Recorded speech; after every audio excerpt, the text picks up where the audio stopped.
Another little pearl of wisdom that I'd like to share with you involves what I'm going to call bass drum technique and bass drum pedal tensioning to be able to have great bass drum technique. In the studio, in particular, you hear every single nuance that is played in every part of your kit. Because your foot is actually further away from your brain than your hands, people don't pay quite as much attention to the ethic of the bass drum and the consistency of the sound emanating from your bass drum. What I found for myself is that it took me quite a few years when I was first starting out to get a great balance with my bass drum and my bass drum pedal so that it sounded balanced within the kit. And then I found when that translated into the studio that there was great consistency within my bass drum and my bass drum playing. And I balanced out the rest of the drums across that.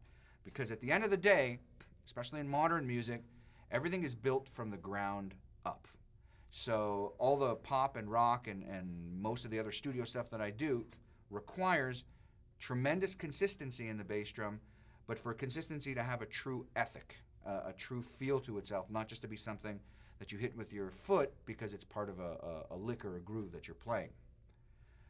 What I found really helped me was I, unlike maybe others, I don't play heel up. I actually play heel down. All the power that gets generated is from my ankle, and in fact my pedal is tuned as tightly as is humanly possible given the pedal. So I tend to go through springs with some frequency. This is not a new idea.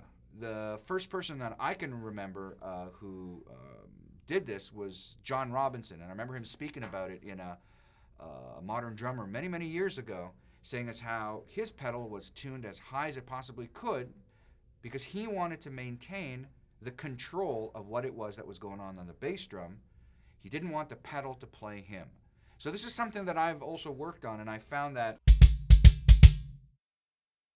when you are the one that's delivering the groove and you are the one that's controlling what it is you're contributing, your groove tends to sound deeper and it tends to make other people want to play with you more. It also makes other people want to dance.